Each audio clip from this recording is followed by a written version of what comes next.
Class 10 সরল সুদ কষার যে বাকি অংশটি ছিল মার্ক 2 এর সেই অংশটি আলোচনা করছি।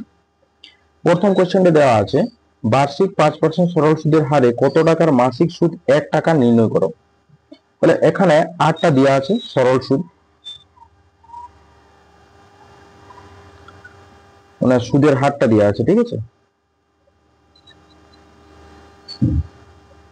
সুদের হার আর সমান 5%, সুদ আয় সমান 1 টাকা,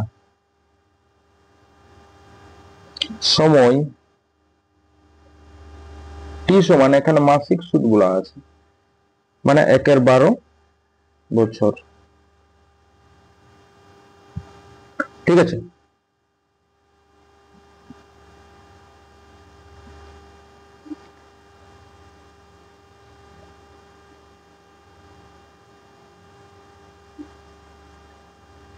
এরপরে আসল পিটা বের করব,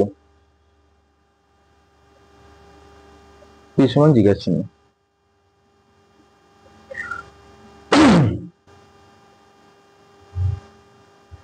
আমাদের ফর্মুলা আছে আয় সমান পিটিআর বাই 100।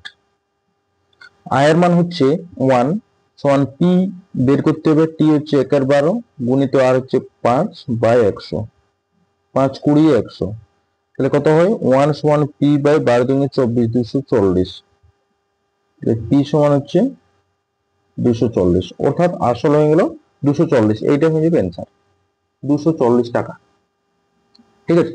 এর পরের কোশ্চেনটি দেওয়া আছে 2 এর দাগের অঙ্কটি, শতকরা বার্ষিক সরল সুদের হার কত হলে কোন টাকার 4 বছরের সুদ আসলের এত অংশ হবে, ঠিক আছে। তাহলে এই অঙ্কটা করার জন্য আমাদের কি দরকার, এখানে 2 এর অঙ্কটা করছি, সুদের হার কত হলে, ঠিক আছে, সুদের হারটা জিজ্ঞেস করেছে। তাহলে সুদের হার ধরতেও পারি, ধরি সুদের হার আর পার্সেন্ট,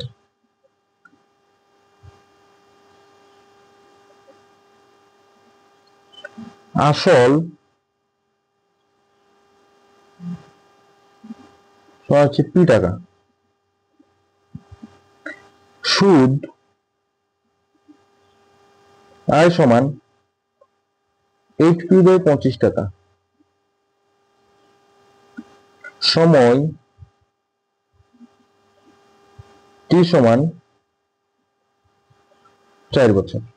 আমাদের কি হবে, আয় সমান পিটিআর বাই 100।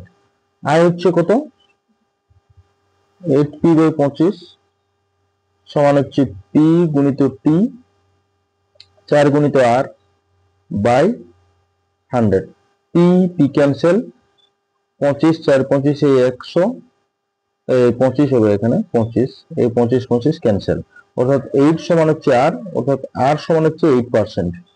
এটা হয়ে যাবে অ্যান্সার, আর সমান 8%, ওকে। এটার অ্যান্সার হলো 8%, সুদের হার হচ্ছে 8%। এর পরের কোশ্চেন 3 এর দাগের কোশ্চেনটি, বার্ষিক 8% সরল সুদের হারে কত বছরে 1200 টাকার সুদ 64 টাকা হবে। কত বছর, কত বছরে, সময় ধরে নেওয়া যাক, সময় টি সমান 100 বছর, ঠিক আছে, টি বছর ধরলে হয়। আর কত টাকা, আসল পি সমান 1200 টাকা, সুদের হার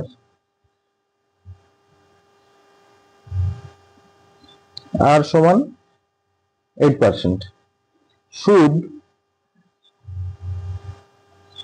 আয় সমান 64 টাকা, কত হবে, আয় সমান পিটিআর বাই 100 বা আয় হচ্ছে 64 সমান হচ্ছে 1200 গুণিত টি হচ্ছে এক্স গুণিত আর হচ্ছে 8 বাই 100, দুটো করে ক্যান্সেল, 8 8 64, ঠিক আছে, 8 8 64, অর্থাৎ x সমান এখান থেকে ডাইরেক্ট লিখতেই পারি x সমান 8 বাই 12, মানে 4 দুগুণে 8, 3 4 12, 2.3%। 2.3% হবে সুদের হার। এই বছরটা, এটা বছর হবে, 2-3 বছর, এক সময় এত বছর, 2-3 বছর, ঠিক আছে। এক্সটা হচ্ছে সময় ধরা হয়েছিল আমাদের, তো 2-3 বছর হয়ে যাবে স্যার। এর পরের কোশ্চেন, 4 দাগের অঙ্ক। 4 দাগের অঙ্কটি এখানে করা যাক। কি বলা আছে না, বার্ষিক শতকরা কত হার সরল সুদে 73,000 টাকার একদিনের সুদ 5 পয়সা, ঠিক আছে। সরল সুদে এত টাকার, অর্থাৎ পিটা দেওয়া আছে, আসল পিটা দেওয়া আছে 7,3, 3টা শূন্য, এত টাকা একদিনে। একদিন মানে সময় টি সমান 1/365 বছর। সুদ আয় সমান কত হবে, মানে 100 পয়সা সমান 1 টাকা, আর 5 পয়সা সমান 5/100, 5 20 100, এত টাকা, ঠিক আছে। সুদের হার, তাহলে সুদের হার আমাদের জিজ্ঞাসা চিহ্ন,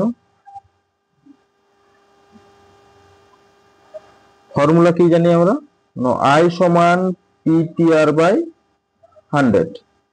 আয়ের মান কত, আয় হচ্ছে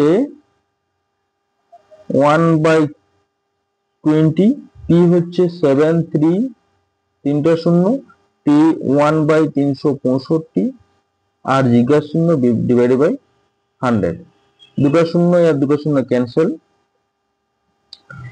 এইটা দুগুণে হচ্ছে, এটা হবে 10 দুগুণে 20, 20 নয়, এটা হচ্ছে কি দাঁড়াচ্ছে না 1/2R/1। এখান থেকে আমরা বলতে পারি আর সমান 1/40, 1/40%, এইটা হবে অ্যান্সার, 1/40% হয়ে যাবে, ঠিক আছে। এর পরের অঙ্ক যেটা দেওয়া আছে 5 দাগের অঙ্কটি, যদি এ বার্ষিক 7% সরল সুদের হারে 3 বছরের সুদ হিসাবে 210 টাকা পায়, তবে এ কত টাকা ব্যাংকে রেখেছিল। তাহলে ব্যাংকে রেখেছিল মানে আসল, ধরি আসল পি সমান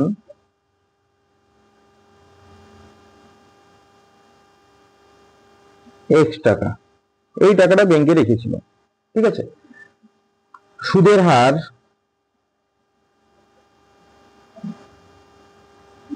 আর সমান 7%, সময় টি সমান 3 বছর, সুদ আয় সমান 210 টাকা। তাহলে কি হবে, আয় সমান PTR/100।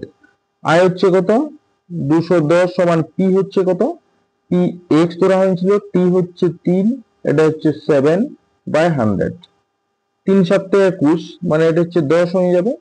এখান থেকে আমরা বলতেই পারি এক সমান 10 গুণিত 100, মানে হচ্ছে 1000, এইটা হয়ে যাবে অ্যান্সার, এইটাই হবে অ্যান্সার, 1000, মানে 1000 টাকা ব্যাংকে রেখেছিল। এর পরের অঙ্ক যেটা দেওয়া আছে সেটা হচ্ছে কি, 6 দাগের অঙ্কটি, বার্ষিক সরল সুদের হার 4% থেকে 3.34% হওয়ায় মানিকবাবুর আর বার্ষিক আয় 60 টাকা কম হয়, মানিকবাবুর মূলধন কত। ধরি আসল বা মূলধন, মূলধনেই ধরি, পি সমান হচ্ছে x টাকা, বা পি টাকা ধরলে হয়ে যায়। এখানে সুদের হার, ডাইরেক্ট করছি, সুদের হারটা কত হবে না 4 মাইনাস 4 3 4 12 কে 15, মানে হচ্ছে 16 মাইনাস 15/4, তোমার হচ্ছে 1/4% আছে সুদের হারটা। আর সুদ আয় সমান 60 টাকা, ঠিক আছে। আর এখানে দিয়ে আছে বার্ষিক সময় টি সমান 1 বছর, তাহলে কত হবে, আয় সমান হচ্ছে PTR/100, বা আয় হচ্ছে 60 ইকুয়াল টু পি এক্স গুণিত টি, টি হচ্ছে 60, এই টি তো 60 নয়, টি 1 বছর, 1, আর হচ্ছে 1/4/100, তাহলে কত হবে?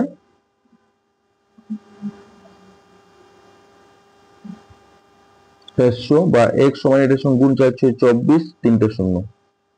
এইটা হচ্ছে তার মূলধন, 24,000 টাকা হচ্ছে তার মূলধন। ওকে, এই পর্যন্ত ছিল 2 এর দাগের অঙ্কগুলো।